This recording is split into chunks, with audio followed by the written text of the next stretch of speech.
Consider जरूर किया करें। उसके बाद मोस्ट कॉमन प्राइसिंग स्ट्रेटेजी जो है वो है कॉस्ट बेस्ड और कॉस्ट प्लस प्राइसिंग के कॉस्ट प्लस प्रॉफिट।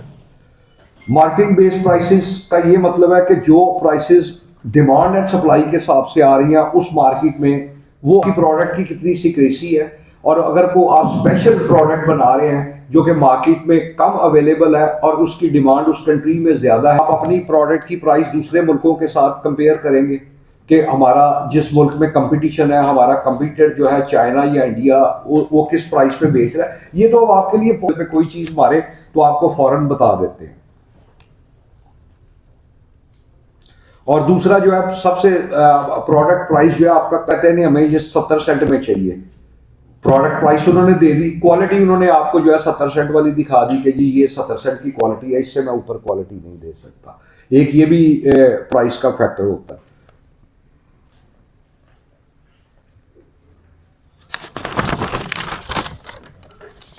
और तीसरा ये होता है focus on long term business profit. Long term business profit ये होता है कि प्लीज आप उसको सेल्स स्ट्रेटजी में भी ये आता है कि आपको कहता है यार मैं आपके 10,000 प्रॉफिट है, अगर इसको मैं थोड़ी सी सेल्स स्ट्रेटजी दे दूं, जिस तरह ये आपने मार्केट में देखा होगा लीवर ब्रदर्स ट्रीट वाले आपको जो है ना सेल्स इंसेंटिव देंगे कि एंड ऑफ द ईयर हमने आपको ये सेल्स इंसेंटिव दी है। तीसरी चीज ये है कि अब आप जिस दौर में आए हैं आपके लिए फैसिलिटीज भी बहुत है, लेकिन अनफॉर्चुनेटली हमारे मुल्क में जो रिबेट है ना वो बहुत कम हो चुके हैं ना था, शायद आप लोगों को पता ना हो, आपकी पैदाइश से पहले 44% कुछ प्रोडक्ट में रिबेट जाता था, 12-12.5% हमें कंपनसेटरी रिबेट स्टेट बैंक देता था, और उसके बाद मेरा ख्याल है लेदर पे 22 या 24% होता था। ये ऑलमोस्ट जो है ना किसी प्रोडक्ट पे भी 40 से अबव चला जाता था। तो उस टाइम भी कुछ ऐसी फर्में थी जो क्वालिटी का काम करती थी, तो वो गवर्नमेंट का सेल्स इंसेंटिव जो है ना वो अपनी प्राइस में इंडक्ट नहीं करते थे। और मैं समझता हूँ कि ये इस तरह इंसेंटिव अपना जो गवर्नमेंट मुझे इंसेंटिव दे रही है वो भी बीच में डाल दूँ, तो उसमें फिर ये होता है कंपटीशन शुरू हो जाता है पूरी मार्केट में, गलत किस्म भी सोचने पे मजबूर हो जाता है कि यार ये तो मेरे साथ लॉयल है ही नहीं है। आप तो अपनी जगह ठीक है, वो आपके कंप्यूटर ने अपना रिबेट उसमें डाला, आपने डाल दिया। अब तो मेरा ख्याल मैक्सिमम शायद 1.5% है या 2%, इससे ज्यादा नहीं है। तो काइंडली गवर्नमेंट का कोई भी इंसेंटिव जो है ना वो अपनी प्राइस में कैलकुलेट ना किया करे। ये आपका राइट है, ये आपका हक है, जो आप गवर्नमेंट जो आप एक्सपोर्ट कर रहे हैं वो आपको दे रहे हैं। और व्हाट इज रिबेट? रिबेट वो चीज है जो at the time of duty आप देते हैं, रिबेट जब वो स्टेट बैंक देता था। तो और किसी ने को क्वेश्चन करना हो किसी चीज़ के मतलब तो मैं हाजिर हूँ, बैठा हूँ, आप मुझसे पूछ सकते हैं। अगर आपको ये जो मेरी 5-10 मिनट की तकरीर है, अगर आप इससे कोई बेनिफिट उठा सकते हैं तो मुझे खुशी होगी। बाकी हमारा जो ग्रुप है इत्तेहाद फाउंडर ग्रुप, हमारे लीडरान जो हैं माशाल्लाह रियाजुद्दीन शेख साहब, उन्होंने हमेशा हमें एक चीज़ जो है वो बताई है कि SME की जो है ना आप उनके लिए सानियाँ पैदा करें।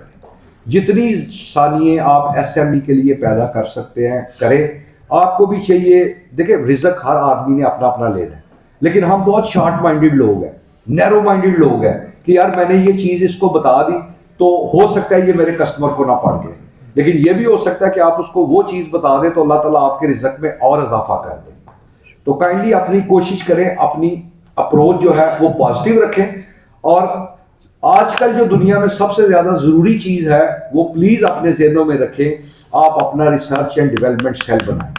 जिस प्रोडक्ट पे आप रिसर्च और डेवलपमेंट करते हैं वो आपका राइट है खुफिया रखने में। तो रिसर्च जरूर कीजिए, नई नई प्रोडक्ट जब आप कस्टमर के पास जाते हैं तो नए नए सोल्यूशन उसको बताइए, नई नई प्रोडक्ट। अब सारा कुछ यही चल रहा है, लिक्विड वॉश चल रहे हैं, तो सोप ने जो है वो खत्म हो गया, अब वो लिक्विड ने हाथ धोने के लिए और मुंह धोने बंदे आप अपने ग्रुप के बैठा करें, उसमें आप अपना नॉलेज डाउनलोड किया करें, चीज़ें डाउनलोड किया करें गूगल से, जो भी रिसर्च इंजन है। उसके बाद आपको अपनी ब्रेन स्ट्रॉमिंग करें। जब आदमी 2-4 बंदों में 5 बंदों में बैठता है और टेक्निकल बातें आपकी होती है ना, तो ये ना समझे कि आपने वो टाइम ज़ाया किया है। आप जो बैठे हुए हैं ये भी आपने टाइम ज़ाया नहीं किया, आप कुछ ना कुछ कोई ना कोई बात यहाँ से क्लियर करें। और अगर कोई जिस तरह इन्होंने बताया मियाँ साहब ने कि कोई अच्छा मेकर आपकी नज़र में आता है, कोई बुरा आता है, तो अपने ग्रुप में शेयर किया करें कि यार ये मेकर जो है इसने मुझसे पैसे लिए हुए हैं और ये मेरी प्रोडक्ट बना के नहीं दे रहा, और बंदे उससे मुताहत रहे। अगर कोई अच्छा आदमी है तो उसको आप शेयर कर सकते हैं कि यार ये अच्छा आदमी है, जो कहता है वही करता है, उसका भी भला होगा और आपका भी भला होगा। बातें करने के लिए बैठे हुए हैं। असल काम तो फैज़ान अकबर साहब का है। आहर पे एक बात मैं आपको एक छोटा सा वाक़या शेयर करता हूँ। हमारे एक अब माशाल्लाह बहुत बड़ा है, एक नाम, तो वो मेकर थे। वो कहते थे मियाँ साहब, मैं पंजाबी में इसलिए बताऊँगा कि वो जैसे उन्होंने मियाँ साहब असी ਤੁਹਾਨੂੰ 20 रुपए का पीस देने आ, असी बाहर 22 रुपए का पीस दिता जनाब, पेमेंट भी इंज ਤੁਹਾਡੇ ਕੋਲ ਅੱਧੀ पेमेंट इंज मिलती सी, अद्धी उंज मिलती सी, इस तरह तो असी बड़े सुखी हो गए। उन्होंने काम छोड़ दिया, मेरा भी, आपका भी, उसका भी, जिसका भी काम करते थे वो। आफ्टर सम टाइम ब्रेक लग गई। मैंने कहा क्या हुआ? कहते यार अब बाहर से मुझे लोकल तो कोई काम देता नहीं, तो बाहर से भी काम रुक गया है। अब कोई और उनको हमसे भी कम प्राइस पे देना शुरू हो गया है, तो लोकल काम भी रुक गया, बाहर का काम भी रुक गया। तो कोशिश करनी चाहिए कि अपनी प्रोडक्ट की प्राइस कम से कम ऐसी लें कि कभी डॉलर ऊपर गया, पेट्रोल ऊपर गया, नीचे होने का एक दो ऑर्डर्स तो आप उसको कम से कम भिजवा सके ना। स्ट्रेट वे आज आप अपने कस्टमर को कहें जी पेट्रोल महंगा हो गया है, मेरी नेक्स्ट शिपमेंट की प्राइस बढ़ाओ। मेरा भी नहीं बढ़ाएगा, आपका भी नहीं बढ़ाएगा, किसी का भी नहीं बढ़ाएगा। आप उसको भेजिए, एक शिपमेंट, दो शिपमेंट, उसमें आप ये भी बढ़ गया है, ये भी बढ़ गया है, उसको थोड़ा सा पहले ही पता हो, फिर आप महीने दो बाद जब आप उसको कहेंगे ना, उसको समझ आएगी कि भाई आपने बताया था कि तब हमारा डॉलर ऐसे था, पेट्रोल ऐसे था, फलां चीज़ ऐसे थी, तो फिर वो उसकी बात समझ आएगी। Over to Faizan Akbar. इसकी एक वजह है, और ये वजह मैं आपको बताता हूँ कि ये क्या वजह है इसको, क्यों हमने ये बताया। ये लाइट का कुछ तो नीदरलैंड से की बिजनेस के लिए कुछ किए, और इसके अलावा कुछ डिजिटल मार्केटिंग वगैरह जो हमारे यूएस आईडी से जुड़ा, उनकी विक्टोरिया यूनिवर्सिटी से ली है। और मेरा खुद का जो बिजनेस है वो ऑप्टिकल डिस्पेंसिंग टूल्स का बिजनेस है। 1980 में मैंने स्टार्ट किया था, और जब बिजनेस स्टार्ट किया था तो साइकिल मैंने तो आती थी सर, मेरे पास इतना पैसे नहीं थे। 30,000 में भी मैनेजमेंट टीम ला के इतने हो गए। जब पहला ऑर्डर मुझे जब मिला तो पैसे बड़े कम पड़ गए।